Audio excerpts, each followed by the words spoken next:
नमस्कार, स्वागत है आप सबका मालवी एकेडमी के इस शानदार लर्निंग प्लेटफॉर्म पर। मैं अर्जुन तिवारी आज फिर आपके साथ एक नए टॉपिक के साथ हम जुड़े हैं। और जैसा कि आप जान रहे हैं कि सोशियोलॉजी सोल सीरीज़ हम एक रन कर रहे हैं।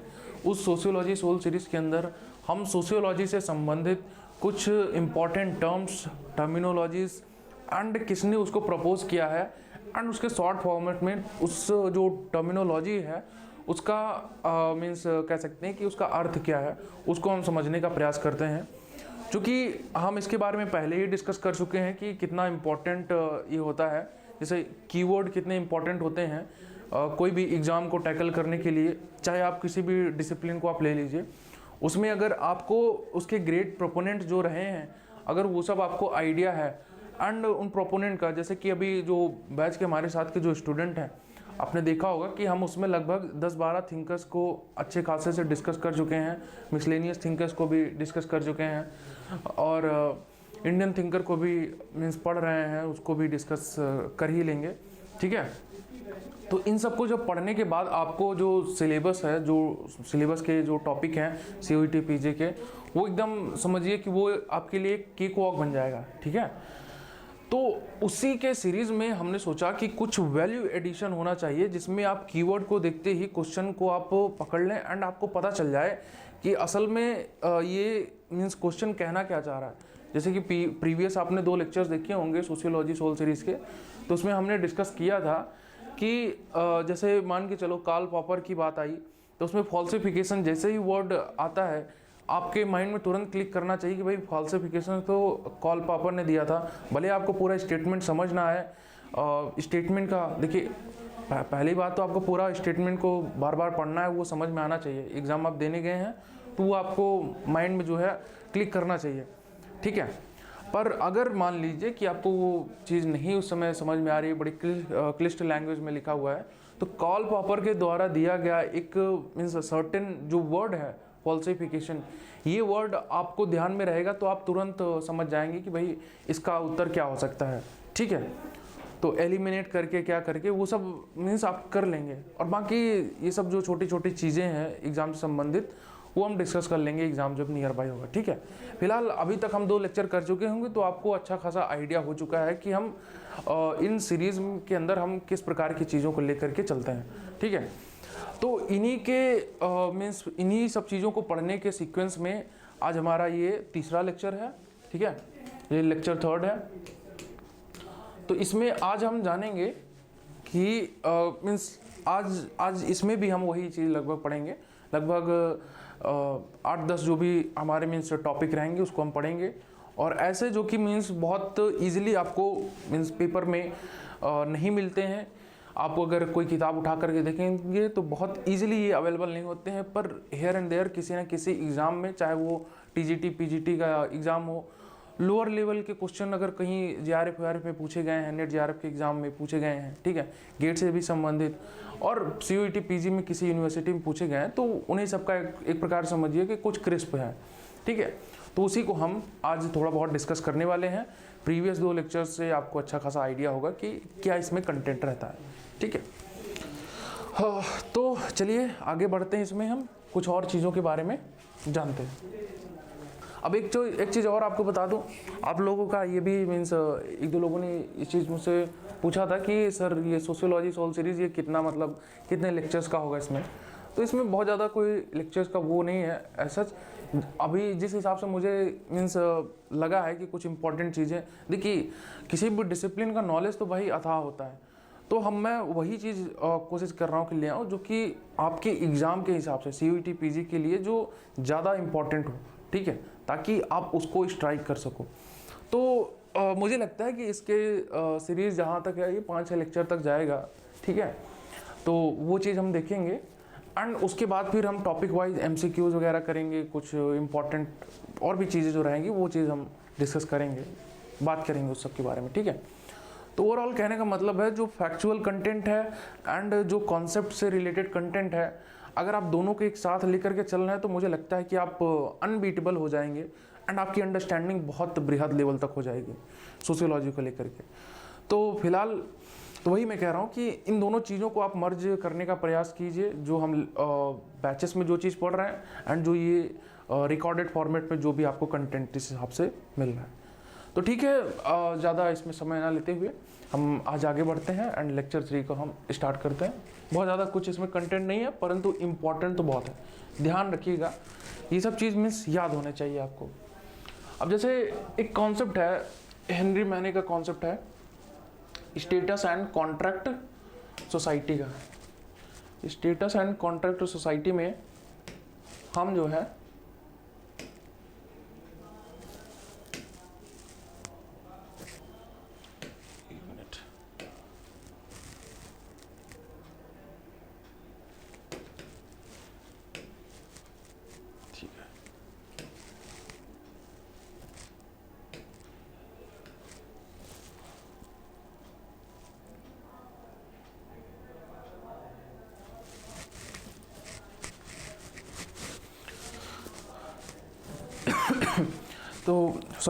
तो स्टेटस एंड कॉन्ट्रैक्ट सोसाइटी के अंदर ये हेनरी मैने का एक कॉन्सेप्ट है। हेनरी मैने बहुत इंपॉर्टेंट व्यक्ति हैं, इनके द्वारा कई चीज़ों के बारे में पढ़ा गया, मैरिजेस वगैरह को लेकर के भी थोड़ा बहुत इनका मतलब उसमें आइडिया रहा। एंड मीन्स इन्होंने जो है फैमिली को भी पढ़ा था, न्यूक्लियर जॉइंट फैमिली का जो कॉन्सेप्ट है इसको भी इन्होंने अच्छे से पढ़ा था। तो ये भी ध्यान रखिएगा हल्का फुल्का, ठीक है, कि जॉइंट फैमिली के बारे में इन्होंने पढ़ा था, ये ध्यान रखिएगा।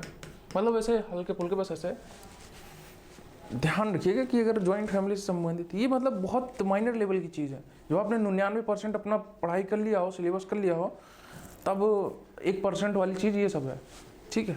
तो फिलहाल बीच बीच में आ रहा है तो इस चीज़ को देखिएगा, क्योंकि सारा कोर्स एक साथ होकर के मतलब वो बड़ा चैलेंजिंग काम हो सकता है, ठीक है। खैर, तो देखिए स्टेटस एंड कॉन्ट्रैक्ट सोसाइटी, ये जो कॉन्सेप्ट है, ये इसको आपने कहीं ना कहीं मतलब इस चीज़ को पढ़ा होगा। इसको जो है आप अलग अलग जो वर्ड जो यहाँ पे स्टेटस लिखा हुआ है, इसके अंदर ही एक प्रकार के 2 टाइप के जो है डिवीज़न हो रखे हैं। ये चीज़ हम पढ़ेंगे अपने सिलेबस के अंदर, लेकिन अगर मैं मोटा मोटी आपको बताऊं तो जैसे 2 प्रकार के स्टेटस होते हैं। एक एस्क्राइब्ड स्टेटस होता है, ठीक है, एस्क्राइब्ड स्टेटस होता है, एंड एक अचीव्ड स्टेटस होता है, ठीक है। अचीव्ड स्टेटस इसमें होता है। तो एस्क्राइब्ड स्टेटस क्या होता है, जो कि मतलब पैदाइशी आपको मिल जाए, विरासत में जो आपको मिल जाए, ठीक है, ज़मीन जायदाद और मतलब ये सब चीज़ें तो मिलती है।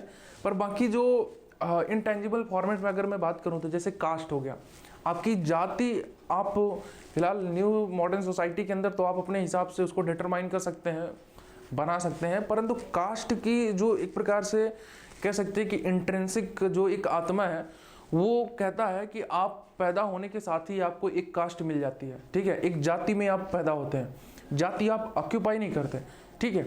तो जो जाति होती है वो मतलब आपको पैदाइशी मिल जाती है, वो एस्क्राइब्ड फॉर्म ऑफ स्टेटस है आपके लिए, ठीक है। तो वही चीज़ है, वही चीज़ ये बता रहा है, ठीक है। एस्क्राइब्ड फॉर्म ऑफ स्टेटस 2 प्रकार के होते हैं, एक एस्क्राइब्ड एंड एक अचीव्ड। तो एस्क्राइब्ड फॉर्म ऑफ स्टेटस क्या कहता है कि जो आपको मीन्स आपके बर्थ के साथ ही जो है आपको मिल जाए, वो चीज़ जो है एक एस्क्राइब्ड फॉर्म ऑफ स्टेटस जो कहा जाता है, ठीक है। अब इसका दूसरा कॉन्सेप्ट इसी के जैसे उल्टा है भाई, जो पैदाइशी आपको ना मिले बल्कि आपकी मेहनत, इंटरेस्ट और जो है आपके कह सकते हैं कि लगन के अनुसार आप उसे प्राप्त करें। जैसे कि मान के चलो, अगर आप किसी मीन्स आर्मी में आप कर्नल हैं, जनरल हैं, ठीक है, लेफ्टिनेंट हैं, आप मीन्स आप मान लीजिए प्रोफेसर हैं, टीचर हैं, तो वो चीज़ जो है वो पैदाइशी नहीं मिल जाता। अब ये कोई 3 इडियट मूवी नहीं मीन्स है कि जिसमें मीन्स पैदा होते ही फरहान के पिताजी कहें कि मेरा बेटा तो इंजीनियर है, इंजीनियर बनेगा, तो वैसे टाइप का नहीं। मीन्स इंजीनियर होना, डॉक्टर होना, टीचर होना, ये सब जो मीन्स एक प्रकार के जो स्टेटस है सोसाइटी के अंदर, वो आप अर्जित करते हो, ठीक है, मेहनत करके, एंड वो एक प्रकार का जो है अचीवमेंट है। वही चीज़ तो ये कह रहा है, अचीव्ड स्टेटस, ठीक है, ascribed status and achieved status. तो ये 2 प्रकार की ये चीज़ होती है।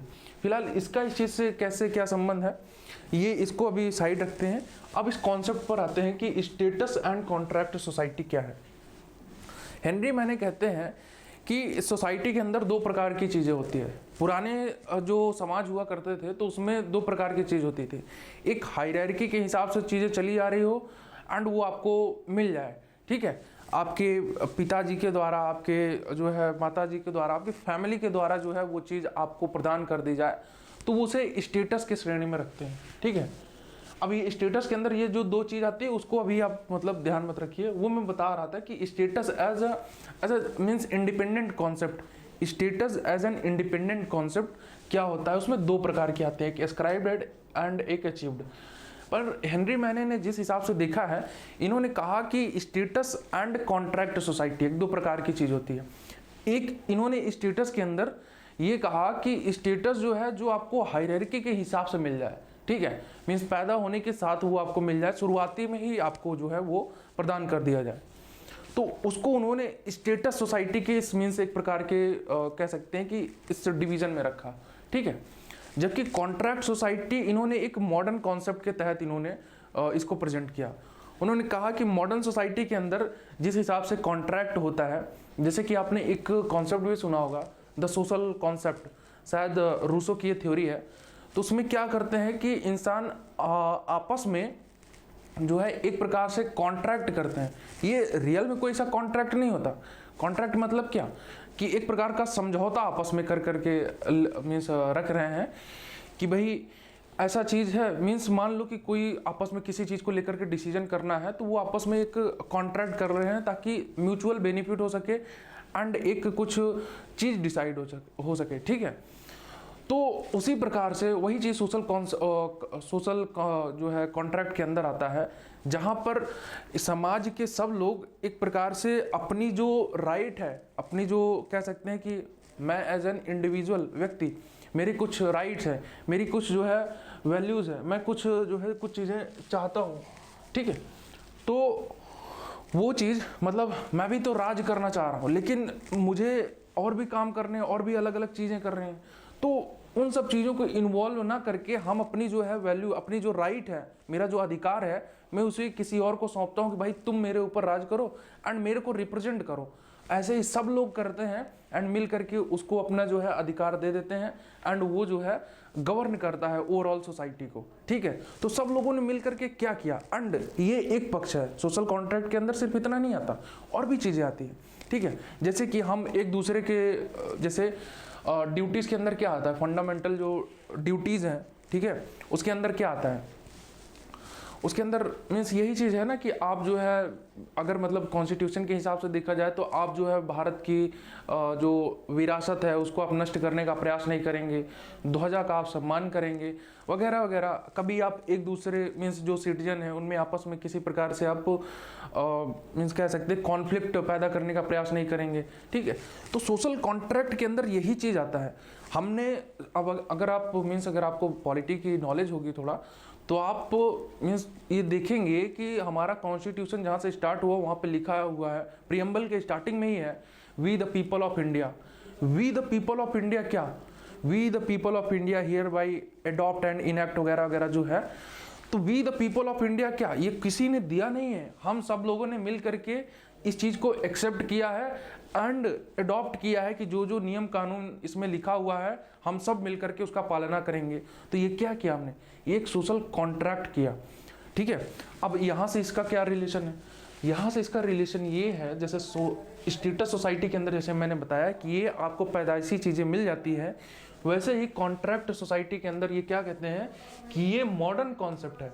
पहले क्या होता था कि राजा महाराजा एक चीज़ मीन्स डिटरमाइन करते थे, आप पैदा होते ही आपको कुछ जो है रूल नया कानून ये सब जो है मीन्स वो आपको फॉलो करना ही होता है, मीन्स वो आपको मतलब रहता ही रहता था, वो उसमें आपकी सहमति हो ना हो वो आपको ज़बरदस्ती वो चीज़ आपको मानना ही रहता था। पर ये कॉन्स्टिट्यूशन हम सब ने मिल करके अपने आप को दिया है, इसी वजह से वी द पीपल का जो है उसमें कॉन्सेप्ट आता है। एंड कॉन्ट्रैक्ट वहाँ पर ये बता रहा है कि ये मॉडर्न कॉन्सेप्ट है।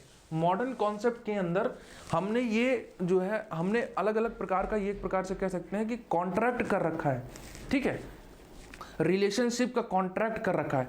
अगर कॉन्ट्रैक्ट का कॉन्सेप्ट नहीं होता तो मॉडर्न सोसाइटी के अंदर डाइवोर्स का कॉन्सेप्ट भी नहीं होता, ठीक है।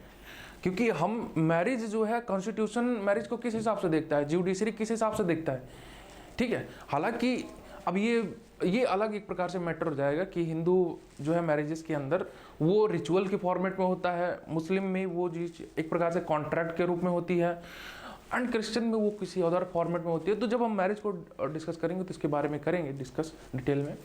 फिलहाल इसमें कहने का ये मतलब है कि जैसे मीन्स नए सोसाइटी के अंदर, नए मीन्स जो है मॉडर्न सोसाइटी के अंदर हम एक प्रकार से कॉन्ट्रैक्ट के फॉर्मेट में मीन्स चीज़ों को फॉलो अप करते हैं, ठीक है, उसको मानते हैं, उसको समझते हैं।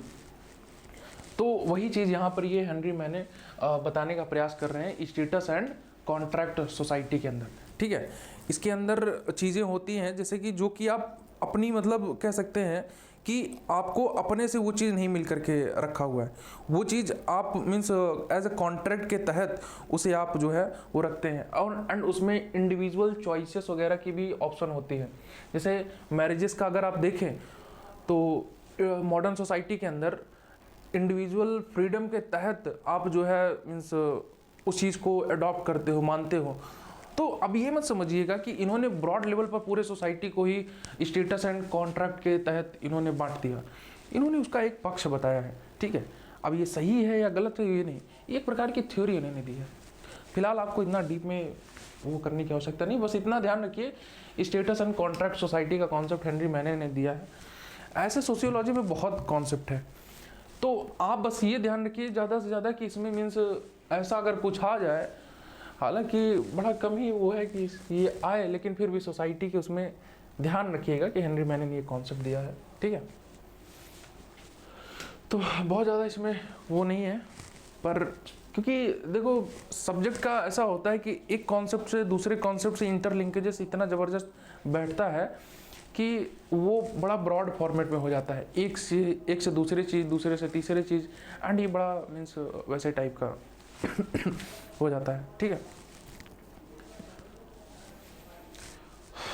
तो अगला कॉन्सेप्ट पर आते हैं, concentric zone theory. Concentric zone theory जो है ये एक प्रकार से अगर आपको याद होगा तो मैंने आपको एक कॉन्सेप्ट बताया था जब मैं 2023 के पेपर का एनालिसिस कर रहा था। तो उसमें मैंने आपको अलग अलग प्रकार के स्कूल ऑफ थॉट से अवगत कराया था। उसमें एक स्कूल ऑफ थॉट था Chicago school of thought. Chicago school of thought के अंदर, ठीक है, शिकागो स्कूल ऑफ थॉट के अंदर मैंने जब बैच में ये चीज़ के बारे में डिस्कशन किया था तो उसमें मैंने ये चीज़ बताया था कि जैसे एक उसमें माइक्रो पर्सपेक्टिव के ऊपर डिस्कशन हुआ है, ठीक है, एंड एक जो है कह सकते हैं कि अर्बन एरिया को मीन्स लोकलाइज करके उसके ऊपर डिस्कशन हुआ है, ठीक है।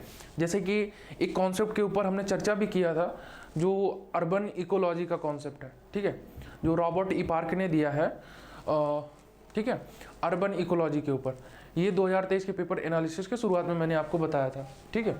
तो अर्बन इकोलॉजी जैसा कॉन्सेप्ट यानी कि पूरे सिटी को ही एज अ सोशल लेबोरेटरी मान करके उसको ट्रीट करना एंड उसके बारे में समझना जानना, उसी के अंदर ये भी एक प्रकार का कॉन्सेप्ट है।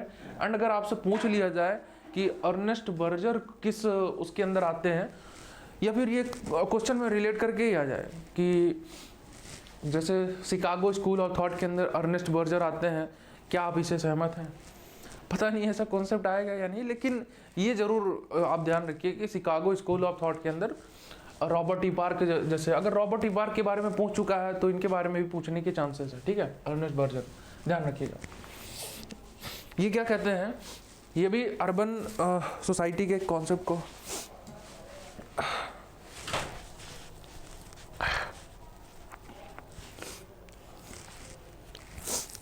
ये भी सोसाइटी के कॉन्सेप्ट को डिस्कस करने का प्रयास करते हैं, जिसमें ये मतलब बात करते हैं, जिसमें ये कंसेंट्रिक जोन थ्योरी एक प्रकार का ये कॉन्सेप्ट देते हैं। हालांकि अच्छा ये पता है, ये ज्योग्राफी में ये काफ़ी डिटेल में ये सब चीज़ें के बारे में डिस्कस होता है, क्योंकि वहाँ पर मीन्स एक प्रकार से ह्यूमन ज्योग्राफी के बारे में पूरा पढ़ा ही जाता है, उसका ये मतलब एक पार्ट ही है। पर फिर भी हमारे सोशियोलॉजी से भी ये कहीं ना कहीं रिलेटेड है, तो उसको समझिए। कंसेंट्रिक जोन थ्योरी क्या बताता है कि जैसे सिटी के अंदर जैसे मान के चलो, आपने ये अपने यहाँ पे भी ऑब्जर्व किया होगा कि सिटी के अंदर अलग अलग जोन डिवाइडेड होते हैं, ठीक है। अब इससे और भी थ्योरीज हैं सिटी से रिलेटेड, जैसे मल्टीपल न्यूक्लियाई थ्योरी हो गया, सेक्टर मॉडल थ्योरी हो गया, ठीक है। वैसे ये कंसेंट्रिक जोन थ्योरी है। कंसेंट्रिक जोन थ्योरी जो है, सबके बारे में इतना डिस्कस करने का कोई अर्थ नहीं है क्योंकि वो अनयूजुअल होगा। कंसेंट्रिक जोन थ्योरी थोड़ा सा रिलेटेड था, जैसे कि मान लो कि ये सिटी का सेंटर है। अब जैसे कहीं पे भी आप जाओ, किसी भी सिटी में जाओ, तो वहाँ पर एक कहीं ना कहीं एक मार्केट होगा बड़ा, मतलब जिसे हम कहते हैं कि शहर है, ठीक है। कोई भी मतलब आप किसी भी जगह चले जाओ, चाहे आप प्रयागराज में देख लो, वाराणसी में देख लो। वाराणसी में मतलब इसमें क्या है कि ऐसे अलग अलग जोन बने रहते हैं, अलग अलग जोन डिवाइडेड रहते हैं, ठीक है। मतलब अब ऐसे ही नहीं रहते, लेकिन ये इन्होंने जो है सर्किल के उसमें देखा है, तो लगभग वही कॉन्सेंट्रिक किसे कहते हैं, अगर इसको जो है मैथमेटिकल लैंग्वेज में कॉन्सेंट्रिक की परिभाषा देते हैं, ठीक है। इसमें डबल भी हो सकता है, कोई वैसा वो नहीं है, ठीक है, पर शायद एक ही को बोलते हैं जहाँ तक मुझे ध्यान है, ये एक ही, खैर ठीक है, समझिए। तो कंसेंट्रिक जोन थ्योरी के अंदर इन्होंने बताया कि जैसे सोसाइटी के सिटी जो है उसमें एक बीच में एक मेन मार्केट जैसा कुछ होता है, मीन्स कह सकते हैं कि इन्होंने हालांकि अलग अलग जोन के कुछ डिटेल्ड नाम बताए हुए हैं, डिस्ट्रिक्ट जोन, ये वो फला ढिमकाना, वो उतना डिटेल में जानने की आवश्यकता नहीं है। तो आपको यहाँ पे बस मैं आपको जो है उसका जिस्ट बता रहा हूँ। देखो मेन में यहाँ पर जैसे कुछ इकोनॉमिक सेंटर कुछ इन्होंने जो है बता दिया कि यहाँ पर इकोनॉमिक सेंटर, उदाहरण के लिए, ठीक है, यहाँ पर जैसे इकोनॉमिक सेंटर है, यहाँ पर एडमिनिस्ट्रेटिव सेंटर है और लोकल थोड़े बहुत लोग हैं, फिर यहाँ पर भी कुछ कॉमर्शियल कुछ ऐसा मान लो बना हुआ है, ठीक है। अपने अपने शहर के हिसाब से रिलेट करके देखो, ठीक है। आप जहाँ रह रहे हो सकता है कि वो आउटर एरिया हो सकता है कि वो आप जो है इसी के अंदर रह रहे हो। आप देखोगे कि कई कई जगह पर सिर्फ कॉमर्शियल बिल्डिंग है, वहाँ पर आसपास लोग रहने के लिए नहीं है। अगर लोग वहाँ पर हैं तो कुछ रन करने के लिए, किसी पर्पज़ के लिए है, ठीक है। एंड इवन अगर मान लो ऐसी जगह कुछ होता भी है तो लोग क्या करते हैं कि वहाँ रहना प्रेफर ना कर करके उसे किराए पर उठा देते हैं कि यहाँ पर कोई मार्केट इस्टेब्लिश हो जाए, ठीक है। तो वैसे ही चीज़ का वो बोलते हैं कि एक कुछ ना कुछ ऐसे मतलब एरिया होता है जो मेन डिस्ट्रिक्ट जोन होता है, ठीक है। फिर उसके बाद कॉमर्शियल एरिया कुछ ऐसे करके होता है, फिर थोड़ा बहुत लोकलाइज्ड एरिया कह सकते हैं कि वहाँ पर जहाँ पर लोकल वहाँ पे इस्टेब्लिश होकर के रहते हैं, ठीक है। फिर उसके बाहर थोड़ा सा और जो है वहाँ पर अलग प्रकार के कुछ लोग रहते हैं, ठीक है। तो ऐसे करके ये इस प्रकार से जो है इन्होंने मीन्स एक प्रकार से जोन समझा, ठीक है। अलग अलग जो है सिटी को एक अलग अलग प्रकार के जोन में इन्होंने डिवाइड किया। हालांकि जब आप पढ़ते हैं, डिटेल में पढ़ते हैं सिटी के मॉडल को, तब एडमिनिस्ट्रेटिव यूनिट को भी गवर्न करने के लिए अलग अलग जोन में आपको डिवाइड करना होता है। जैसे मेरा एडमिनिस्ट्रेटिव सोशियोलॉजी में एक प्रकार से हो रहा है इंटर्नशिप, तो मैंने उसमें चीज़ें ऑब्जर्व की कि जो पुलिसिंग है तो उन्होंने क्या किया है, मीन्स पुलिसिंग सिस्टम क्या करता है कि अलग अलग जोन में डिवाइड करता है। जैसे बनारस में देखें तो गोमती जोन हो गया, ठीक है, और ऐसे इधर अलग अलग जोन है। एक जोन मुझे मतलब ऐसे अभी ध्यान आया, तो ऐसे ऐसे जोन में जो है मीन्स सिटीज़ को डिवाइड कर देते हैं ताकि एडमिनिस्ट्रेशन भी अच्छे से रन हो।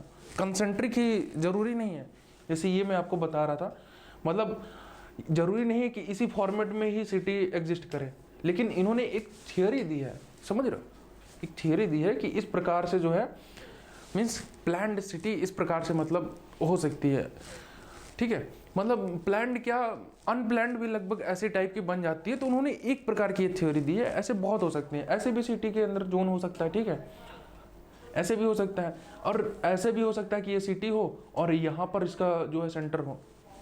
अब भारत का ही देख लो, वैसे तो भारत का जो है हृदय कहाँ पे वास करता है, मीन्स सेंटर कहाँ है भारत का, मध्य प्रदेश के आसपास कहीं पे है ना। लेकिन अगर उसको देखा जाए तो कैपिटल उसकी कहाँ पे है, दिल्ली के आसपास है ना। तो ज़रूरी नहीं कि ऐसा मतलब सेंटर में ही वो लाई करे। तो ये अर्नेस्ट बर्जेस का एक मीन्स कह सकते हैं कि थियोरी है। तो ध्यान रखिएगा कि कंसेंट्रिक जोन थ्योरी के बारे में किसने बोला था, हमारे जो है अर्नेस्ट बर्जर ने इसके बारे में बताया था, ठीक है।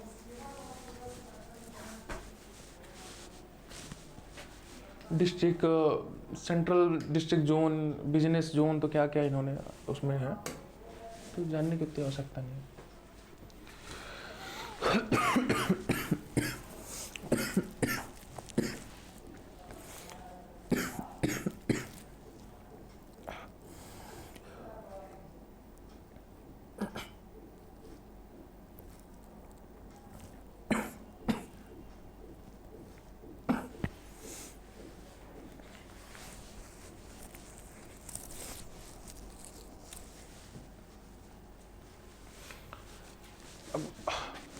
गुनर मिर्दाल, इनका एक कॉन्सेप्ट है प्रिंसिपल ऑफ, क्या है, क्यूमुलेशन, ठीक है, प्रिंसिपल ऑफ क्यूमुलेशन, ध्यान रखिएगा। प्रिंसिपल ऑफ क्यूमुलेशन अब क्या कहता है, ये मीन्स कह सकते हैं कि एक प्रकार से संघर्ष वाली विचारधारा के हिसाब से ये बताने का प्रयास कर रहे हैं। अब ये उस विचारधारा से जुड़ाव रखते हैं या नहीं, वो मतलब ऐसा मत कर लीजिएगा कि लिख लीजिएगा कि ये कॉन्फ्लिक्ट पर्सपेक्टिव से बिलोंग करते हैं, ठीक है, ऐसा जरूरी नहीं। तो ये जो प्रिंसिपल ऑफ क्यूमुलेशन का ये कॉन्सेप्ट देते हैं, ये दो चीज को रिलेट करके बताते हैं, एक सोशल और एक इकोनॉमी, ठीक है। Social exploitation and economic exploitation, या फिर कह सकते हैं कि अगर इनइक्वालिटी के फॉर्मेट में इसको रखें तब भी सोशल एंड इकोनॉमिक इक्वलिटी, ये दोनों साथ में नहीं, social inequality and economic inequality, ये दोनों चीज़, ये दोनों आपस में मीन्स एक प्रकार से एक दूसरे को कॉम्प्लीमेंट करते हुए किसी के ऊपर मीन्स क्यूमुलेटिव एक प्रकार से बोझ बनाते हैं।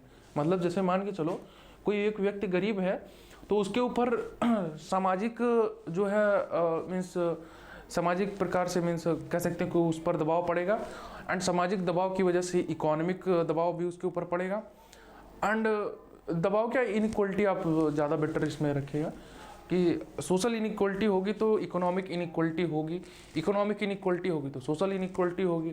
इस प्रकार से मीन्स ये डुअल साइकिल ये चलता रहता है, एंड जब तक इसको सुधारने का प्रयास न किया जाए उसके ऊपर ये बोझ बनता जाता है एंड वो उसके तले दब करके रह जाता है। उदाहरण के हिसाब से भी आप समझ सकते हैं कि मतलब कितना लॉजिकल ये चीज़ है। तो प्रिंसिपल ऑफ क्यूमुलेशन मीन्स इसी चीज़ को एक तरीके से पॉइंट करता है, ठीक है। इसमें और भी डिटेल है पर ठीक है, इतना आप ध्यान रखिए कि सोशल एंड इकोनॉमिक इनइक्वलिटी के पर्सपेक्टिव से यही ज़्यादा मीन्स आपके लिए रिलेटिव। तो ये कैसे है, जैसे मान के चलो अगर कोई व्यक्ति है एंड वो सो कॉल्ड निचली जाति से बिलोंग करता है, तो उसको क्या कहेंगे कि मीन्स वो मीन्स इनइक्वलिटी का एक प्रकार से उसका सामना होगा, एंड जैसे मान के चलो इनइक्वलिटी से उसका सामना होता है, सामाजिक तौर पर उसे डिस्क्रिमिनेट किया जाता है, ठीक है, उसे उस हिसाब से इक्वलिटी का मतलब जो है मीन्स अपॉर्चुनिटीज़ नहीं मिलती है, एंड उसके ऊपर अब जब उसे डिस्क्रिमिनेशन फेस करना पड़ रहा है सोसाइटी के अंदर, उसे जो है अपॉर्चुनिटीज़ उससे मिस आउट कर दी जा रही हैं, उसे नहीं उसमें शामिल किया जा रहा है, तो भाई इकोनॉमिक फैक्टर उसे कहाँ तक हुआ। जैसे मान के चलो अगर कोई जो है मतलब बड़ी अच्छी खासी कंपनी है, उस कंपनी में सिर्फ इसलिए किसी व्यक्ति को ना हायर किया जाए कि वो कह सकते हैं कि वो सो कॉल्ड निचली जाति से बिलोंग करता है, तो सोचो उसके जो है मीन्स कह सकते हैं कि एक एस्पेक्ट जो मतलब ये पॉइंट करता है कि वो अच्छा खासा वेल्थ कमा सकता था, उसके अंदर क्वालिटी थी, पर सिर्फ और सिर्फ कि वो निचली जाति से बिलोंग करता है उसे उस कंपनी में नहीं लिया जा रहा। तो यहाँ पर क्या हुआ, उसके साथ उसे ना हायर करना, वो उसके साथ सोशल इनइक्वलिटी हुई, एंड कि मैं उदाहरण के तौर पर बता रहा हूँ, ठीक है, एंड जब वो उसको मतलब उसकी जॉब उस चीज़ में नहीं लगी तो उसके साथ जो है इकोनॉमिक इनइक्वलिटी भी हुई, ठीक है। अब इकोनॉमिक इनइक्वलिटी हुई तो उसकी कंडीशन और ख़राब हुई, तो और वो गरीब और मीन्स कह सकते हैं कि उसकी स्थिति में चला गया। तो जो थोड़ा सा रिप्रेजेंटेबल था, जो थोड़ा सा कह सकते हैं कि अच्छे खासे मीन्स कपड़े और बाकी चीज़ें मीन्स एक रिप्रेजेंटेबल फॉर्मेट में था, उसकी स्थिति और गिर गई, तो वो और ज़्यादा डिस्क्रिमिनेशन का सामना करना पड़ रहा है। तो ये एक प्रकार से जो है क्यूमुलेटिव एक प्रकार से उसके ऊपर बोझ बनता जाता है, ठीक है। तो उसी चीज़ को ये बताने का प्रयास कर रहे हैं कि द प्रिंसिपल ऑफ क्यूमुलेशन गुनर मिर्दाल का, ठीक है, सोशल एंड इकोनॉमिक इनइक्वलिटी इस चीज़ में बहुत बड़ा रोल प्ले करता है, इस चीज़ को ध्यान रखिएगा, ठीक है। तो ये इनका प्रिंसिपल ऑफ क्यूमुलेशन हो गया। किसका था? Gunnar Myrdal. क्रिसिव and enacted institution, W.G. Sumner. W.G. Sumner बड़े इंपॉर्टेंट व्यक्ति हैं। इनके बारे में इनके और भी कुछ कॉन्सेप्ट है जिसको डिटेल में पढ़ेंगे।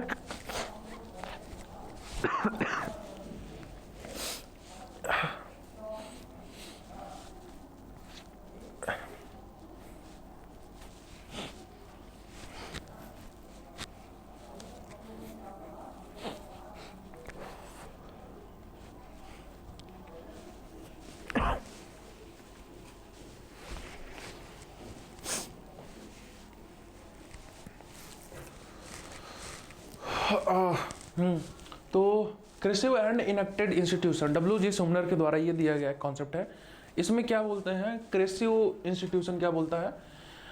क्रिसिव एंड जो है इनेक्टेड इंस्टीट्यूशन, ये मीन्स एक प्रकार से बताता है कि सोसाइटी में किस प्रकार से मीन्स इंस्टीट्यूशन का ओरिजिनेशन हुआ। अब जैसे यहाँ से पता ही चल रहा है इंस्टीट्यूशन जब यहाँ पर लिखा ही है तो वो इंस्टीट्यूशन को ही ये सिग्निफाई कर रहा है। ये बता रहा है कि सोसाइटी के अंदर इंस्टीट्यूशन किस किस फॉर्मेट में होता है।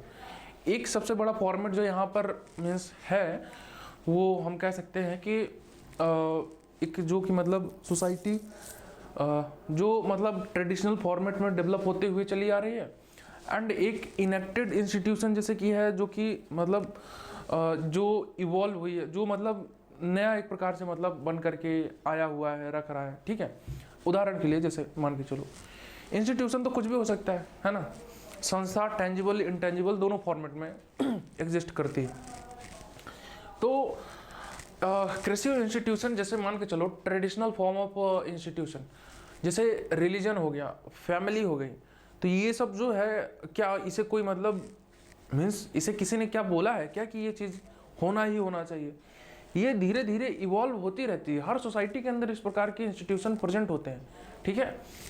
तो ये जो है मीन्स कह सकते हैं कि इवॉल्व हो रही है, इवॉल्व होते हुए मीन्स आई है एंड ये एग्जिस्ट कर रही है। इसका अच्छा खासा जो है मीन्स स्थायित्व है। तो ये क्या कहेंगे इसे क्रिसिव इंस्टीट्यूशन, इसे जो है एक संज्ञा देंगे, ठीक है, ठीक है। अब हिंदी में क्या इसे कृत्रिम क्या बोलते हैं तो देख लीजिएगा। तो क्रिसिव इंस्टीट्यूशन इस प्रकार की इंस्टीट्यूशन है जो कि ट्रेडिशनल फॉर्मेट में मीन्स कहीं ना कहीं प्रेजेंट होती है, हो जाती है, ठीक है।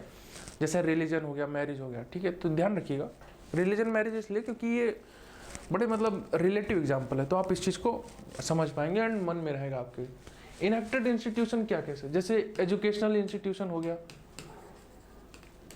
एजुकेशनल इंस्टीट्यूशन हर जगह एक जैसा थोड़ी होता है भाई। एजुकेशनल इंस्टीट्यूशन अगर आप ट्राइबल सोसाइटी में चले जाएं तो वहाँ कुछ और प्रकार का होगा, कुछ और चीज़ होगा, ठीक है। यहाँ पर जो है कानून की संज्ञा अलग प्रकार से है, ज्ञान देने की संज्ञा अलग प्रकार से है। तो वही चीज़ है इनेक्टेड इंस्टीट्यूशन जिसे आप बनाते हैं। मॉडर्न सोसाइटी का ये कॉन्सेप्ट है, ठीक है।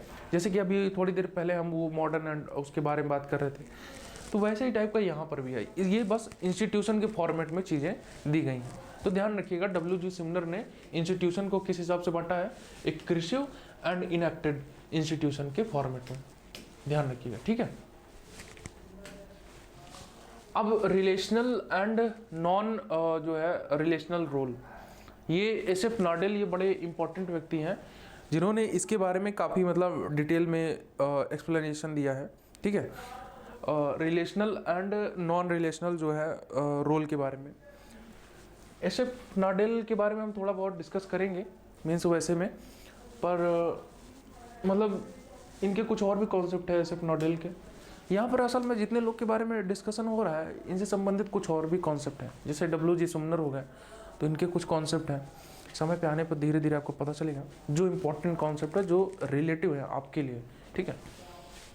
SF नॉडेल के भी कुछ हैं तो वो भी हम डिस्कस करेंगे। फिलहाल यहाँ पे relational and non relational role.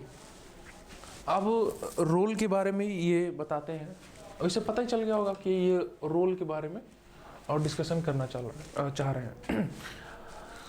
अगर सिंपल फॉर्मेट में अगर मैं इसको बस बोल दूं कि भाई क्या है, तो रिलेशनल रोल उसे कहते हैं जहां पर आपका रिलेशन किसी के साथ सिद्ध हो रहा हो। नॉन रिलेशनल रोल उसे कहते हैं जहां पर कोई आपका रिलेशन उसके साथ सिद्ध नहीं हो रहा हो। ठीक है, जैसे मदर एंड चाइल्ड का रिलेशन, मदर एंड चाइल्ड का ये एक प्रकार का रिलेशन है जो इस्टेब्लिश्ड रिलेशन है। ठीक है, तो उसमें जो मदर का जो रोल होगा, चाइल्ड का जो रोल होगा, वो फिक्स है। ठीक है, तो उस फिक्स्ड रोल को ये मीन्स सिग्निफाई करते हुए बताते हैं कि वो रिलेशनल रोल है। ठीक है, तो रोल को दो फॉर्मेट में इन्होंने डिवाइड किया, रिलेशनल एंड नॉन रिलेशनल। तो मदर चाइल्ड का जैसे रिलेशनशिप है, ठीक है, वो रिलेशनल रोल हो गया। ठीक है, रिलेशन जहां पर आ जाए वर्ड वो समझ लीजिएगा। एंड नॉन रिलेशनल रोल जैसे डॉक्टर, आपका और डॉक्टर का रिलेशन, भाई हो सकता है कि आपके रिलेशन में वो डॉक्टर लगता हो, ऐसे कुछ हो, लेकिन प्रोफेशनली जब आप किसी से मिलते हो, इंजीनियर है कोई, डॉक्टर है कोई, टीचर है कोई, तो उससे आप किस फॉर्मेट में मिलते हो? सिर्फ नॉर्मली मीन्स ताकि आपका एक जो शॉर्ट टर्म मोटिव है वो फुलफिल हो जाए। ठीक है, तो उस चीज़ को आप जो है इंटरटेन करने के लिए नॉन रिलेशनल रोल में जाते हो। एंड रोल का इस प्रकार का डिवीजन किसने दिया है? एसएफ नाडेल ने दिया, ध्यान रखिएगा। कोनरवेशन, पैट्रिक गेडेस का ये कॉन्सेप्ट है। ये भी जो है कह सकते हैं कि जैसे अभी हम डिस्कस कर रहे थे जैसे सिटीज़ का कॉन्सेप्ट, ठीक है, अर्बन सोसाइटी का कॉन्सेप्ट, तो उन्हीं में ये एक प्रकार से उन्हीं का ये कॉन्सेप्ट है। सॉरी, तो उन्हीं का ये कॉन्सेप्ट है कोनरवेशन का कॉन्सेप्ट। कोनरवेशन क्या कहता है कि जैसे मान के चलो, उदाहरण के लिए अगर मैं इसे रियल एग्जांपल से आपको बताऊं, जैसे दिल्ली एनसीआर है, दिल्ली एनसीआर के आसपास कई ज़िले हैं। ठीक है, जैसे गाजियाबाद हो गया, ठीक है, और उधर गुरुग्राम हो गया, नोएडा हो गया। तो ये क्या बताता है कि जो मीन्स मेन एक मीन्स वो होता है, सेंटर होता है, वो जो है मीन्स कह सकते हैं कि जो बड़ा एक मीन्स सिटी का सेंटर होता है वो आसपास के जिलों को अपने आप में समाहित कर लेता है। ठीक है, तो उसी को ये एक्सप्लेन करने का प्रयास कर रहे हैं। ये दिल्ली है, दिल्ली बहुत मतलब है, अच्छी खासी उसकी मतलब जगह है, लेकिन अगर दिल्ली एनसीआर के मुकाबले अगर देखा जाए तो वो मीन्स छोटा है। नहीं, ये उल्टा मैंने आपको बोल दिया इसमें। खैर, मतलब कहने का उत्तर आप ये समझिए, जैसे मान के चलिए कि ये एक कोई मतलब जैसे कैपिटल रीजन है हमारा, उसके आसपास कुछ मतलब ऐसे ज़िले हैं, तो इसके इन्फ्लुएंस में ये भी आते हैं और इन सब को मिला करके हम दिल्ली एक प्रकार से मीन्स एरिया पूरा समझते हैं। ठीक है, अगर मीन्स अगर आप दिल्ली इटसेल्फ अगर आप देखें जो बड़ा सा है, तो जो है दिल्ली के अंदर काफ़ी मतलब बड़ी जो है, काफ़ी मतलब जो है एरिया कुछ हरियाणा का भी आता है, कुछ एरिया जो इधर यूपी का आता है, जो नोएडा वेडा का एरिया होता है, नोएडा गाजियाबाद ये सब का। ठीक है, तो काफ़ी एरिया ये जो है लेकर के रखा है, पर असल में अगर दिल्ली देखें तो वो उतना बड़ा नहीं है, पर वो आसपास के जो सिटीज़ हैं उन सबको अपनी इन्फ्लुएंस में लेकर के रखा है। ठीक है, एक जगह एक्यूमुलेट ना हो जाए, इस वजह से थोड़ा सा जो है वो ब्रॉड फॉर्मेट में अवेलेबल है। ठीक है, तो वही चीज़ है, उसी चीज़ को जो है कॉनरवेशन के कॉन्सेप्ट के तहत पैट्रिक गेडेस ने बताया हुआ है। तो ध्यान रखिएगा, बस आप इतना ध्यान रखिएगा कि गेडेस ने कॉनरवेशन का कॉन्सेप्ट दिया है। ठीक है, अगर इसका मीन्स लिटिल कॉन्सेप्ट आपको नहीं पता है तो आपको ये लगेगा कि ये शायद हो सकता है कि बायोलॉजिकल कॉन्सेप्ट किसी चीज़ को सिग्निफाई कर रहा हो। ठीक है, तो ध्यान रखिएगा, इसे पैट्रिक गेडेस ने एक्सप्लेन किया है। अब हम आते हैं कल्चरल डिटर्मिनिज्म एंड कल्चरोलॉजी के बारे में। कल्चरल डिटर्मिनिज्म जैसे नाम से ही मीन्स वो हो रहा है कि कल्चर ही मीन्स कल्चर एक प्रकार से डिटर्मिनिस्टिक फैक्टर है। कल्चर डिटरमाइन करता है आपके जो है कह सकते हैं कि मीन्स पर्सनालिटी को, आपके वर्क रोल को, एंड कल्चर का मतलब बहुत बड़ा इम्पैक्ट होता है। अभी तक हमने रोल के बारे में डिस्कशन कर लिया, रोल के साथ साथ हमने स्टेटस वगैरह के बारे में भी हल्का फुल्का थोड़ा बहुत समझा, कॉन्सेप्ट को समझते हुए। Excuse me.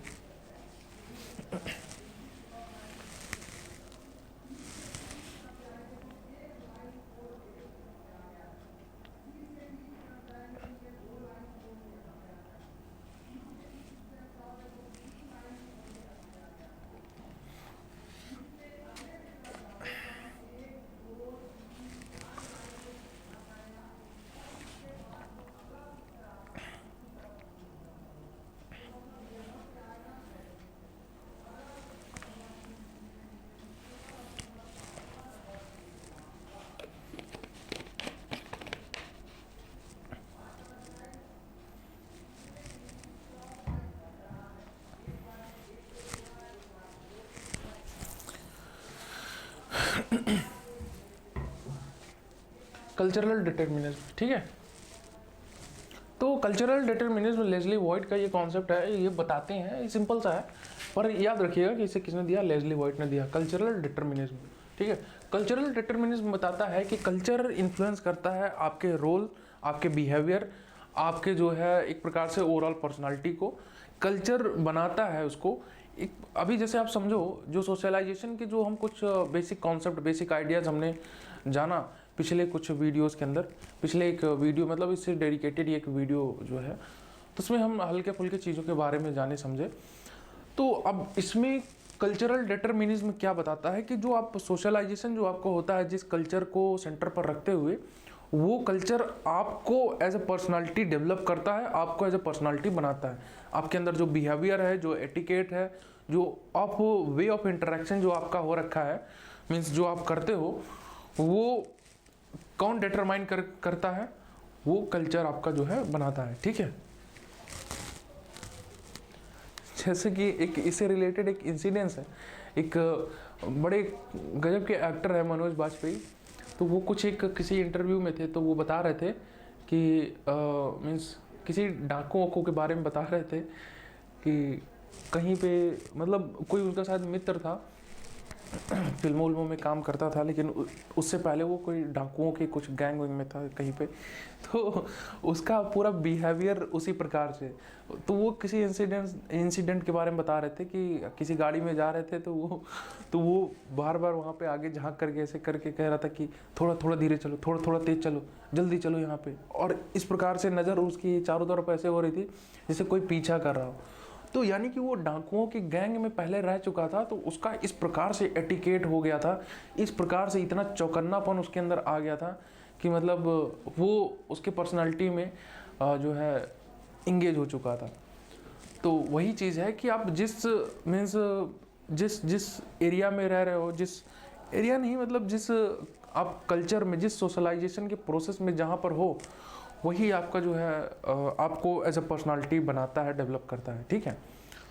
तो वही कहने का मतलब उसी चीज़ को ये कल्चरल डिटर्मिनिज्म बनाती है। अब डाकुओं का जो कल्चर रहा होगा उसी के हिसाब से उनको इस प्रकार की ट्रेनिंग दी गई होगी, भाई ऐसे आपको रहना है, ठीक है। और ये कुछ नहीं है, दूसरा वाला कल्चरोलॉजी।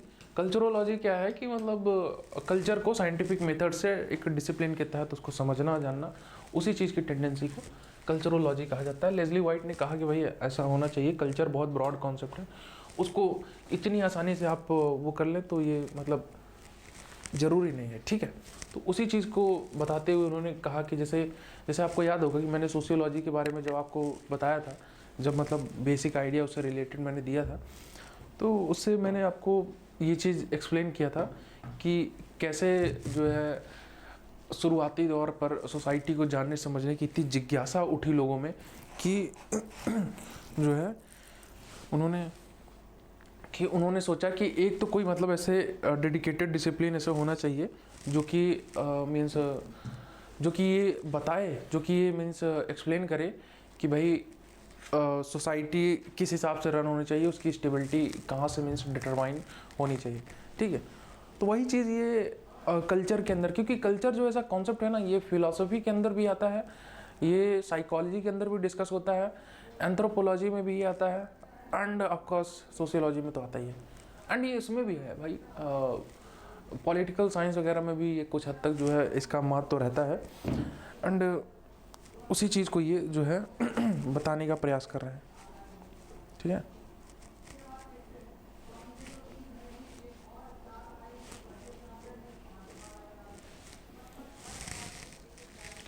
Class of civilisation, S P Huntington, ठीक है। एसपी हटिंगटन का ये कॉन्सेप्ट है क्लास ऑफ सिविलाइजेशन।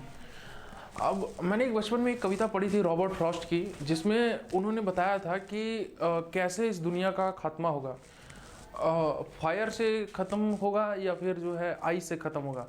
तो बड़ा गजब का उनका पोएम था, एंड बड़े फेमस जो है राइटर हैं रॉबर्ट फ्रॉस्ट, कभी समय मिलिएगा तो पढ़िएगा, ठीक है। तो उसी चीज़ को मुझे लगता है कि हटिंगटन साहब ने बड़े सीरियसली इस चीज़ को ले लिया था, एंड उसी चीज़ को ये बताने का प्रयास कर रहे हैं कि क्लास ऑफ सिविलाइजेशन जो ये कॉन्सेप्ट है, ये नाम से ही पता चल रहा है कि भाई सिविलाइजेशन का आपस में क्लैश होना, यानी संघर्ष करना या लड़ना वगैरह वगैरह। पहले क्या होता था कि लड़ाई किस बात पर होती थी? ट्रेडिशनल सोसाइटी के अंदर, ट्रेडिशनल मतलब उतना ट्रेडिशनल नहीं कि एंशियंट में चले जाए, अभी 400 साल पहले की बात ले लो, 500 साल पहले की बात ले लो, तो उसी सब के बारे में ये बताने का प्रयास करते हैं। हटिंगटन साहब कहते हैं कि पहले लड़ाई होती थी आइडियोलॉजी की एंड इकोनॉमी की, ठीक है, पैसा और विचारधारा को लेकर के लड़ाई। हालांकि इतनी ये तर्कसंगत नहीं है, आइडियोलॉजी की लड़ाई आज भी जारी है परंतु ये कहते हैं कि पहले की लड़ाई जो है वो आइडियोलॉजी एंड इकोनॉमी पर डिपेंडेंट थी। पैसे के लिए लोग लड़ते थे, लड़ जाते थे, ठीक है, पैसा के लिए सारी लड़ाई झगड़ा होता था। इकोनॉमी एंड जो है आइडियोलॉजी को लेकर, विचारधारा को लेकर के आपस में शास्त्रार्थ होता था, लड़ते थे। लेकिन आज के समय में क्या है, ये कहते हैं कि मॉडर्न सोसाइटी के अंदर लड़ाई इस चीज़ की नहीं है। मॉडर्न सोसाइटी के अंदर लिंग्विस्टिक हो गया, उस पर लड़ाई हो रही है, मीन्स लिंग्विस्टिक पार्ट हो गया, उस पर लड़ाई हो रही है, लैंग्वेजेस को लेकर के, कल्चर को लेकर के लड़ाई हो रही है, रिलीजन को लेकर के लड़ाई हो रही है। तो क्लैश ऑफ सिविलाइजेशन में ये बताने का प्रयास कर रहे हैं कि देखो कैसे कंटेंट मीन्स ऑफ कॉन्फ्लिक्ट भी इवन चेंज हो रहा है समय के साथ, चेंजिंग सोसाइटी के साथ, ठीक है। हालांकि इतनी ये तर्क संगत नहीं है। अगर आइडियोलॉजी अगर आउटडेटेड हो जाती तो आज रसिया और इधर यूएसए आपस में दोस्त होते। भाई इन दोनों में लड़ाई किस बात की है? पूरा का पूरा कोल्ड वॉर किस लिए चला है कि कैपिटलिस्ट बड़ा है या कम्युनिस्ट बड़ा है, ठीक है। तो ये कह देना कि आउटडेट हो गए हैं ये दोनों आइडिया, तो ये कहीं ना कहीं, खैर फिर भी एक थ्योरी है इनकी जो अंडरस्टैंडिंग है वो क्लैश ऑफ सिविलाइजेशन को एक्सप्लेन करती है, ठीक है। लिटिल एंड ग्रेट ट्रेडिशन और भी है, चलो। लिटिल एंड ग्रेट ट्रेडिशन क्या है? लिटिल ट्रेडिशन एक्सप्लेन करता है रॉबर्ट रेडफील्ड। अच्छा, इसको याद रखिएगा, बहुत इंपॉर्टेंट चीज़ है। लिटिल एंड ग्रेट ट्रेडिशन का ये जो कॉन्सेप्ट है ये बार बार एग्जाम में पूछता है, ठीक है, कि लिटिल एंड ग्रेट ट्रेडिशन किसने दिया? तो रॉबर्ट रेडफील्ड ने दिया, ध्यान रखिएगा। लिटिल एंड ग्रेट ट्रेडिशन, इसका बड़ा ज़बरदस्त इस्तेमाल किया है योगेंद्र सिंह ने, ठीक है। योगेंद्र सिंह बहुत मतलब जाने माने व्यक्ति रहे हैं जिन्होंने लिटिल एंड ग्रेट ट्रेडिशन को और पैरोकियलाइजेशन वगैरह को इन्होंने मतलब अच्छे खासे से इस्तेमाल किया है अपनी स्टडी में। जैसे मॉडर्नाइजेशन इन इंडियन ट्रेडिशन करके इनकी किताब भी है, ठीक है, तो उसमें इन्होंने इस सब को मेंशन किया। खैर, तो देखो लिटिल एंड ग्रेट ट्रेडिशन क्या है? Little tradition as a concept अगर इसे समझे तो जैसे कि मान के चलो कि इनफॉर्मल टाइप का मीन्स कल्चरल प्रैक्टिस, कुछ प्रकार की जो है छोटे प्रकार की जो है कुछ परंपरा जो एक गांव में, एक शहर में, एक इंस्टीट्यूशन के अंदर जो है अच्छी खासी से प्रैक्टिस हो रही है, तो उसको इन्होंने जो है लिटिल ट्रेडिशन कहा, ठीक है। पुअर लोगों के द्वारा एक गांव में किसी चीज़ की प्रैक्टिस हो रही है तो वो लिटिल ट्रेडिशन की इन्होंने संज्ञा दी, नाम से ही है, तो बहुत ज़्यादा मतलब ऐसा डिफिकल्ट वो नहीं है, पर फिर भी। एंड ग्रेट ट्रेडिशन को इन्होंने एलिट लोगों का जो कॉन्सेप्ट है, मतलब एलिट लोग जो एक प्रकार के ट्रेडिशनल वैल्यूज़, ठीक है, वर्किंग स्टाइल, एथिक्स, उस सबको फॉलो करते हैं, तो वो ग्रेट ट्रेडिशन के अंदर कहलाता है। तो ये little tradition and great tradition के अंदर ये चीज़ दोनों फॉलो होते हैं। अब इसी से संबंध में एक और मीन्स कॉन्सेप्ट है जो एग्ज़ाम में पिछले साल ही शायद पूछा भी गया था, ठीक है, जिसे हम कहते हैं पैरोकियलाइजेशन एंड यूनिवर्सलाइजेशन। अब यहाँ पे ये लिटिल एंड ग्रेट ट्रेडिशन है, तो मैंने सोचा कि उसको भी एक्सप्लेन कर देते हैं। उसे रॉबर्ट रेडफील्ड ने नहीं दिया है, ये ध्यान रखिएगा। पैरोकियलाइजेशन जो कॉन्सेप्ट है ये क्या बोलता है, ठीक है, पैरोकियलाइजेशन ये जो कॉन्सेप्ट है, ठीक है, पैरोकियलाइजेशन एंड यूनिवर्सलाइजेशन। यूनिवर्सलाइजेशन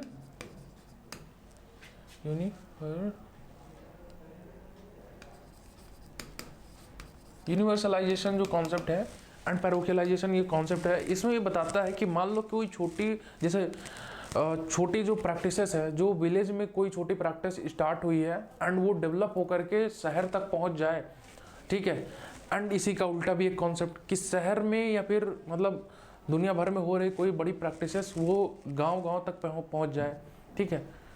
तो इस चीज़ को इन्हीं दोनों कॉन्सेप्ट को ये बताने का प्रयास करते हैं। अब आप सोच रहे होंगे कि इसी से रिलेट करके मतलब लगभग यही टाइप का तो ये little and great tradition type का भी है, उसमें बस वही एलिट एंड पुअर का कॉन्सेप्ट आ जाता है, ठीक है, कि पुअरली पीपल जो इनफॉर्मल एंड इनफॉर्मल फॉर्मल तरीके से जो उनके कस्टम ट्रेडिशन होते हैं उनको फॉलो करते हैं तो वो लिटिल ट्रेडिशन की संज्ञा में आता है।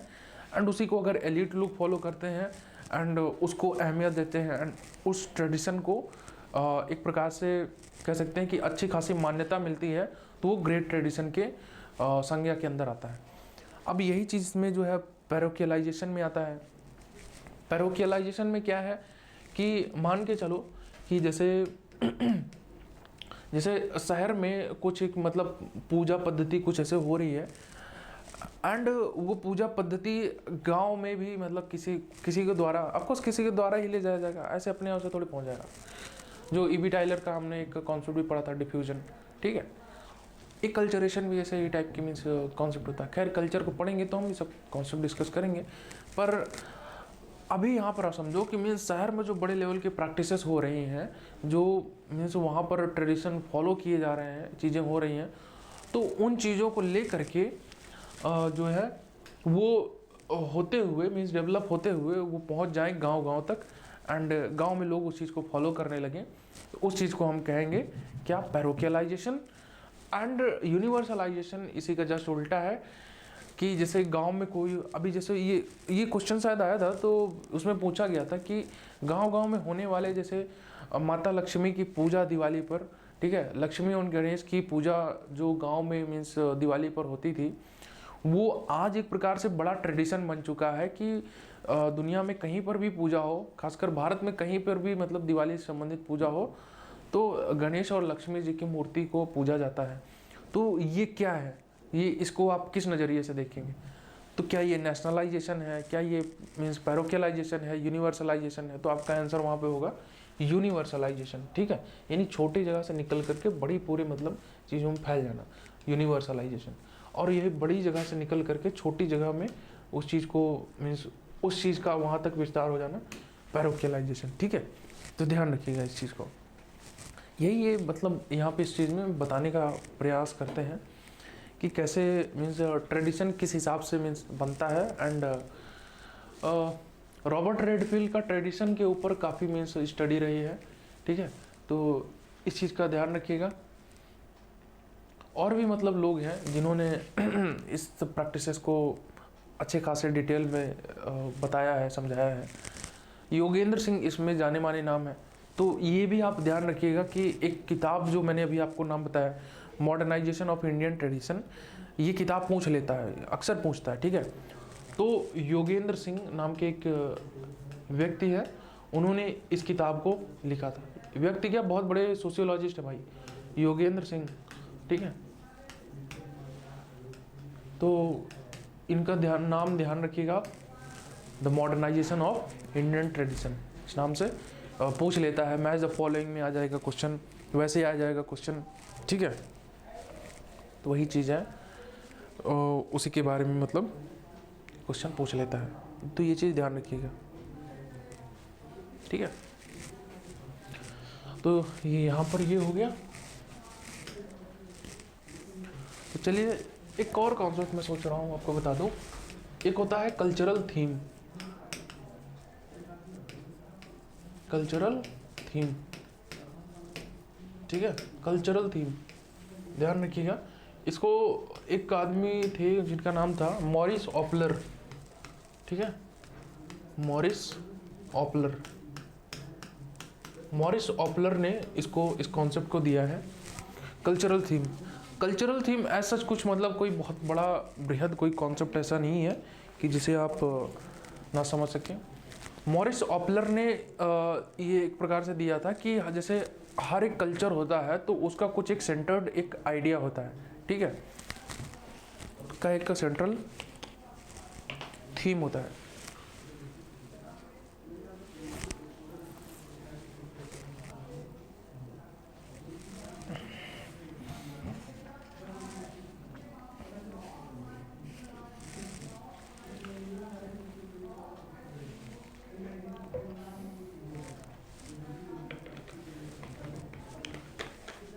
हर कल्चर, जैसे कोई भी कल्चर आप ले लो कहीं पे भी, जैसे हर एक, अब मैंने आपको बताया था ना उस दिन, जैसे वो क्लॉडे लेवी-स्ट्रॉस वाली जो आपको बात बताई थी, जिसमें उन्होंने बोला था कि जैसे मिथ होता है एंड माई थीम होता है, ठीक है, myth and my theme. My theme यानी मिथ की जो थीम होती है, वो मिथ हर सोसाइटी में प्रेजेंट होता है, पर जो मिथ की जो थीम होती है वो हर सोसाइटी में डिफर कर जाती है। वो मतलब भाई कंटेंट कैसे सेम हो सकता है हर जगह का, ठीक है, कंटेंट सेम होने का यानी कि माइंड सेम होना। अगर माइंड सेम होना ये आप प्रेडिक्ट कर ले रहे हैं तब तो भाई आपने बहुत बड़ी खोज कर दी। यही तो सबसे बड़ी सोशियोलॉजिस्ट की दुविधा है कि उनमें उनके दिया गया जो कॉन्सेप्ट है वो उसमें 100% प्रेडिक्टेबिलिटी एग्जिस्ट नहीं कर रही है, ठीक है। तो वही चीज़ है वही चीज़ यहाँ पर मॉरिस ऑपलर भी बता रहे हैं, कह रहे हैं कि हर एक कल्चर का अपना एक थीम होता है, एक उसकी अलग एक प्रैक्टिस होती है। तो उस कल्चरल थीम को आदमी को समझने का, आदमी को क्या, ये खासकर रिसर्चर को पॉइंट कर रहे हैं कि रिसर्चर को उस चीज़ को समझने का प्रयास करना चाहिए, ठीक है। मेन वही जो है रियल कह सकते हैं कि कंटेंट ऑफ स्टडी है, एंड उसे एथनोसेंट्रिक मॉडल में रह करके ना समझने का प्रयास। एथनोसेंट्रिक क्या होता है, ये शायद मैंने आपको बताया था। एथनोसेंट्रिक, ध्यान रखिएगा इसको भी। एथनोसेंट्रिसिज्म या एथनोसेंट्रिक मॉडल क्या है कि जैसे मान लो कि ये मेरा कल्चर है जिस पर मैं सोशलाइज होकर के बड़ा हुआ हूँ एंड जान रहा हूँ, एंड ये किसी और का कल्चर है, ठीक है। तो मेरी ये सोच ना हो, मतलब मेरी ये सोच हो, मान के चलो मेरी ये सोच हो कि मेरा ही कल्चर सबसे बढ़िया है एंड मेरे से बढ़िया किसी का कल्चर नहीं हो सकता, ठीक है, मेरे से अच्छा किसी का कल्चर नहीं हो। या फिर ये सोच मान करके चलना कि मेरा ही जो कल्चर है वो मतलब बेस्ट है। तो इस प्रकार की जो थिंकिंग है, मीन्स ये एथनोसेंट्रिक एक प्रकार से बायस्ड मीन्स थिंकिंग है, ठीक है। अपनी चीज़ को ज़्यादा महत्व देना या अपने चीज़ को लेकर के एक पूर्वाग्रह लेकर के चलना, पूर्वाग्रह नहीं कहेंगे इसे, लेकिन क्योंकि वो थोड़ा निगेटिव टर्म हो जाता है, ये मान करके चलना कि मेरी जो कल्चरल जो प्रैक्टिसेस है, कल्चरल वैल्यूज़ है, वो ज़्यादा मीन्स अच्छे हैं एंड ज़्यादा मीन्स चेरिशेबल है इन टर्म्स ऑफ अदर्स, ठीक है, दूसरों के मुकाबले वो मेरे ज़्यादा अच्छे हैं। तो इसी को जो है एथनोसेंट्रिसिज्म कहा जाता है, इसको ध्यान रखिएगा, ठीक है। तो यही चीज़ है, इसी चीज़ को जो है मॉरिस ऑपलर ने मीन्स कह सकते हैं कि अनवेल करते हुए उन्होंने कहा कि हर एक का कल्चरल थीम अलग अलग होता है। तो आपको कल्चरल थीम को समझने की और उसे मीन्स वो करने की आवश्यकता है, ना कि आप कल्चर एज अ होल आप देखें कि भाई ये तो बस एक जत्था है, ये हर एक सोसाइटी में लगभग एक जैसा अवेलेबल होता है, ठीक है। तो बस यही चीज़ उन्होंने डिटेल में एक्सप्लेन की थी। ध्यान रखिएगा, इसे कुछ बहुत ज़्यादा इंपॉर्टेंट नहीं है, पर कल्चरल थीम से नाम मतलब वर्ड बहुत ज़्यादा ऑफनली ये इस्तेमाल होता है, तो मैंने सोचा कि इसके बारे में आपको बता दी जाए। तो चलिए, यही आज हमने देखिए कुछ कॉन्सेप्ट डिस्कस किए, जो भी कितने 8-10 जो भी कॉन्सेप्ट आज हमने डिस्कस किए, वो उस चीज़ को आप देखिएगा, समझिएगा, पढ़िएगा अच्छे से, एंड कोशिश कीजिएगा कि इन सबको मीन्स उनके कंटेंट के साथ और किसने इसको प्रपोज किया है वो चीज़ आप ध्यान रखें, क्योंकि क्वेश्चन इन्हीं सबसे बन कर के आ रहे हैं। एंड आप जानते हैं कि जो सिलेबस में दिया गया है बहुत वेग टॉपिक है, मतलब सिंपल सा उसमें चीज़ें दे दी गई है। अब पूछ रहा है कि भाई कल्चरल का सिग्निफिकेंस क्या है, ठीक है, कल्चर का सिग्निफिकेंस क्या है। अब कल्चर का सिग्निफिकेंस क्या है, अब ये थोड़ी ना क्वेश्चन में पूछेगा। अगर सब्जेक्टिव पेपर होता तो कल्चर के सिग्निफिकेंस क्या, उसके हर एक चीज़ के बारे में हम बात करते, ठीक है, कि वो किस हिसाब से यूज होगा, किस हिसाब से जो है कल्चर एग्जिस्टेंस रखता है, एलिमेंट्स उसके क्या क्या है। पर वो जानने से ज़्यादा इम्पोर्टेंट है कि कल्चर से संबंधित किन किन लोगों ने पढ़ाई की है एंड किन किन लोगों ने उसे संबंधित जो है थॉट दिए हैं, एंड वो थॉट कैसे सोसाइटल स्टडी को मीन्स इम्पैक्ट करते हैं, इसको जानने समझने की ज़्यादा आवश्यकता है, ठीक है। तो वही कहने का मतलब है कि वेग टॉपिक के ऊपर भागने से बेहतर है, बेहतर क्या, भागने का कोई अर्थ ही नहीं है वहाँ पे, ठीक है। तो बाकी मैं आपको जो डिटेल में वो सब पढ़ा रहा हूँ तो उसमें ज़्यादातर जो फैक्चुअल चीज़ें हैं ज़्यादातर जो चीज़ें हैं जो कि एग्ज़ाम में टू द पॉइंट पूछे जा रही है। मेरा अल्टीमेट एम यही है कि आपको जो है मीन्स CUET PG के लिए बेस्ट लेवल की तैयारी आपको मिल सके। अल्टीमेटली ये आप पर है कि आप कितनी ज़्यादा मीन्स अपना एफर्ट उसमें फिर मतलब देते हैं। ठीक है, तो चलिए यहाँ तक आज का हमारा सफ़र था। अब हम मिलते हैं अगले लेक्चर में एंड कुछ और जो है हम अगले सीरीज़ में जो है मीन्स अगले लेक्चर में सीरीज़ के हम बात करेंगे। कुछ और भी ऐसे जो कॉन्सेप्ट हैं उनको हम डिस्कस करेंगे और कुछ और भी जो प्रोपोनेंट हैं उनके बारे में हम थोड़ा बहुत जानेंगे समझेंगे। ठीक है, तो चलिए तब तक पढ़ते रहिए और फिर मिलते हैं एक छोटे से ब्रेक के बाद। चलिए, ओके, ऑल द बेस्ट।